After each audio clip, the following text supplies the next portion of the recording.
Hello everyone and welcome to week 2 Sufferathon wrap up and the plans I have for week 3 of Sufferathon. Let's go ahead and get into this. So, alright, how do I want to start? Okay, so am I caught up with week 1? Yes, because it was basically, I did Amy's prompt, which was just to unhaul 3 books based on the outfit that you were currently wearing at that time. I did that. And then I also unhauled based on Erin's and Paige's and Wren's as well. There were random prompts for week 1. I completed the first random prompt that I did see. Number 2. And, oh, these are for, I think week 1 still. Yes, week 1. The last prompt for week 1, random prompt that I have not yet completed. And these are not the official week prompts. These are random prompts. So, was to read 2 of Wren's favorite books, as well as either the vegetarian or hotel horror. So I have written down, did a screenshot of some of Wren's favorite books. I read The Risk, which is part of the Mindfuck series by S.T. Abbey, which is one of Wren's favorites. I have read that one. I have purchased the horror hotel book. I am planning on reading that. Probably will be the next book I pick up. And then I also own on my Kindle the first book in the Murderbot Diaries by Martha Wells. And I have wanted to read that. So book number 1 is All Systems Red. And the series is listed as one of Wren's favorites as well. So I will read those 2 books hopefully this week on my Kindle. So that's all for week 1. Week 2 is, let's see. So we had Wren, Erin, and then we had Paige, which I opted to do the prompts for Paige, and then Merb as a special guest. I did complete for Paige. So let me tell you what books I read. I actually need to grab them. Hang on. So I ended up getting a random prompt that any book that I read for this week's prompts has to involve cats. So Paige's prompt was to read as many books as possible for a readathon or challenge. And Paige did a dice roll. For me, a d6 was rolled and I got the number 4, so I had to read 4 books. I completed this by the skin of my teeth. So the first book I did was The Complete Cheese Sweet Home Part 3 by Konami Kanata. Gave this one 5 stars. It was 432 pages. And then... and it's a graphic novel. It was, I think it's translated from Japanese, and so it's in graphic novel format, but I think originally it was probably in manga format, but for us Americans, it's easier in the graphic novel format, I guess, so that's how it is. And then I read 4 Charming Spells by Lynn Cahoon. There is a cat on the cover and a cat. This one, for this series, we are following a lot of the cat's perspective. 4 Charming Spells. This is a cozy mystery. It's a human's perspective, but there is a cat who is a main, kind of like a side character in this and has important roles in this. So, yeah, that counts. And then I read A Man and His Cat, which is a manga series. This one is volume number 3. Some of this is told in the cat's POV. So I did read that. 4 Charming Spells, I gave 5 stars. It was 286 pages. The Man and His Cat, I gave 4 stars, 144 pages. And then I did the last complete one, The Complete Cheese Sweet Home Part 4. This is the final part in this collection by Konami Kanata. I gave this one 5 stars. I cried at the end. If you're a big cat lover, it was not because of an animal death. There is an animal a cat that gets hurt in this, but the cat is okay. I will say that, the cat is okay. But it's the thought of if you take a cat and get attached to a cat in your home, but you find out that the cat actually belonged to someone else, and you're attached to the cat, and the right thing to do would be to give the cat back to their original owner. And so the family in this one, they're talking about moving from Japan to France for the dad's work. And so it made me cry at the thought of losing this cat that everyone gets attached to. So it's like, yeah. So I did read this one, 5 stars, 454 pages. So I read all of those ones for Paige's prompt. And then there was one from Merb, which is the longest book on your reading list. but I opted to do Paige's, and if I can get to Merb's, I was going to, but the week is done. So I'm not going to worry about that. So I did complete for Paige by the skin of my freaking teeth. Okay, then there were random prompts dropped throughout the week. So Amy dropped one that was a celebrity impersonation. This is to read a short story that impersonates a book from last week. So I am going to go with, I don't, see that's hard. I don't read a lot of short stories. I mean, I've got a bunch of novellas, but I think I'm going to go with, I'm going to say a short story in this case because she didn't give a page count. And if she did, I can't find it on the Discord anymore. So, but I'm going to go with this one. Is this isn't the one I wanted. No. This is the one I wanted. I'm going to go ahead and go with Bait and Witch. This is a cozy mystery. It's not as short as you would assume a short story needs to be, but this is 300 and I'm just going to punish myself by doing a longer book. So I hope that's okay with the receptionists for Sufferathon. 327 pages, but this is a cozy mystery, and cozy mysteries tend to go really quick for me. So I imagine I'll get through this in 1 or 2 sittings, 3 at the most. So yeah, Bait and Witch by Angela M. Sanders. So I'm planning on reading that one for this prompt because there's a cat on the cover and it's cozy mystery. So, and it looks like there's magic involved.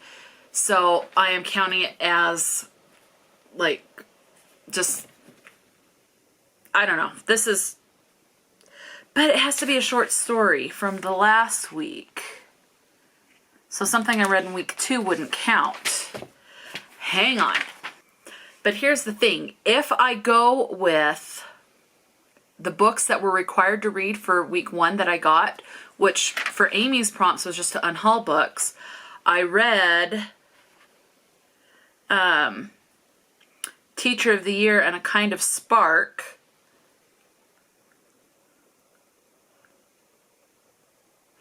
You know what? I think that's what I'll do instead.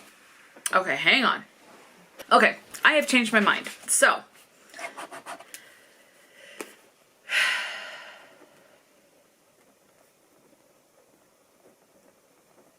okay, this is what I'm going to do.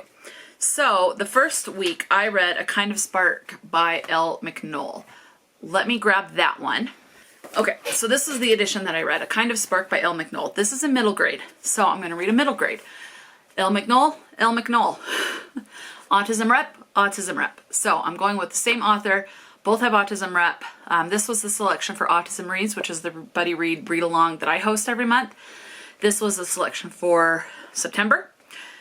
So I did read this one. So I'm going to go with another book by the author that also has Autism Rep. It's a middle grade, so it is a short story, shorter story. Well, this one's a little bit longer. This one is 283 pages, but out of the books that I read for Sufferathon, this is going to be the one that fits best. So I am going to go with this one for this prompt. Okay, so I've made my decision on that. So I still need to do that. And then, okay, random. So then a prompt that I came across for Paige is Fresh Meat. This is to read a book that is either the first in a series or a new to you author. That is very easy for me to fulfill, but I'm really wanting to get to this book, so this is a new to me author. I'm going to opt in Rotten Fruit by D.W. Cole. So, and this one is a shorter read. This is just over 100 pages, I think. Yeah, just over 100 pages. So, new to me author, I still need to read that. So that's my plan. And then I need to read one that was posted, that I saw posted from Vebe on Discord, which is a book featuring murder and or how to get away with murder. I really need to read this library book, so I'm going to go with Slash for this prompt. And this is by Hunter Shea. This is basically about this person, this girl named Ashley King, who survived the infamous resort massacre. A massacre involves murder. And so then she's going back and the killer is back, and So getting away with murder, hopefully not by the end of this book, but we'll see, but involves murder. So that's what I'm going to go with for that one. Okay. And then that is it. Okay. For those ones. But the release, so now it was the release. Today is here in Utah, in the US, it's September 14th. And Merb has another prompt that was released, and there are two options.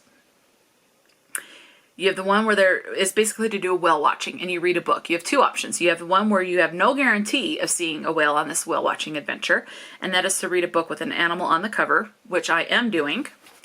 And then to guarantee that you are seeing a whale on the cover is to read a book that has a sea creature on the cover. And that I am going with. There's a couple of different animals on this. There is what looks like a raven. There's a drawing of a moth, but then there's a drawing of a turtle. And that's what I'm going to go with. It's an animal on the cover. I'm going with that. Animals. And I look at that and my mind immediately goes turtle. I don't know the difference between a turtle and a tortoise, but to me, I look at that and I go turtle. And I did check. Turtles can live in the sea. They can also they stick close to the sea. They live on land by the sea, but they can dwell in the sea.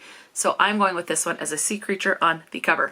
So that's what I'm going with for Merb's prompt that I would like to do. Now, for the official week 3 prompts, I'm going to go with tell you the ones that I'm not going to be doing. So I will not do Amy's, which was to read, you flip a coin, heads or tails. I do not remember what books I read for Sufferathon last year. I did participate last year.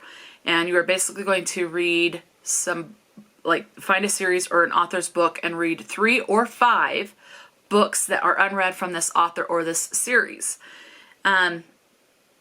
If you flip a coin and you get heads, it's 3 books. If you flip a coin and you get tails, you have to read 5 unread books from that author or that series. I'm not doing that. Plus, I already did one of Amy's prompts. Okay. And then Paige's prompt was to randomize your authors in your series not completed and read all the books uncompleted in that series. And then it was Erin's, and this one's definitely not going to happen. This one is to find the author that you have more than one unread book from. My mind immediately goes to Willow Winters, and I have so many unread books by Willow Winters. I could do John Gwynne for this one. I have one unread book by John Gwynne there, and I have one unread one in my room. So I do have 2. I could do that one. So technically I could do Erin's as well. But I liked Wren's prompt. Mostly because there's a book on this that I really, really, really want to get to. And if I like this book, I will get the second book in the series. So Wren's prompt that they have dropped is to take one of the books of your favorite so far. I have a notebook of all my favorite reads of 2024 so far. One of them that's on there is Into the Drowning Deep by Mira Grant. Anyway, and then you go to that author's backlist and you find their lowest rated book. I have written down this author's works underneath the name Mira Grant.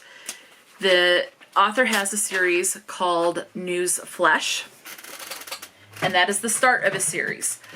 The start, book number 1, and I would read it in order, is book number 1 is Feed, and it has an average rating of 3.85 on Goodreads, but I have read this entire series. The Drowning Deep series, so Into the Drowning Deep, that book has an average of 3.96. Again, I have read that series. And there was a prequel to that one. Let's just look real quick, because I didn't even look at the prequel. Into the Drowning Deep by Mira Grant. That I gave 5 stars to, but there is a prequel, and which is Rolling in the Deep, which has a 3.96. That's right. So 3.96. Into the Drowning Deep also has a 3.9. They both have a 3.96. Okay. So they both have a 3.96. But Mira Grant has another series where the first book in this series is a 3.68. So that is the lowest rated underneath Mira Grant. I have not checked book 2 in this series. Book number 2 has an average of 3.7. So book number 1 in this series is the lowest on the backlist that I have not read from this author by Mira Grant. And that's the one I'm going to go with because I really, really want to read this book. And that is Parasite. This only has a 3.68 average rating on Goodreads. And I love Mira Grant's writing. So this is what I'm going to go with for Wren's prompt to fulfill for week number 3. So I only need to read 1 book, but I do need to get caught up on the prompts that I saw drop, and then whatever prompts are going to drop for week 3, we'll just increase this. But that is my plan. Let me know if you've read any of these books or from any of these authors. If you're participating in Sufferathon, how are you doing? Let me know. Talk to me in the comment section below. And until next time, stay true to yourself and enjoy a good book, and I will talk to you later.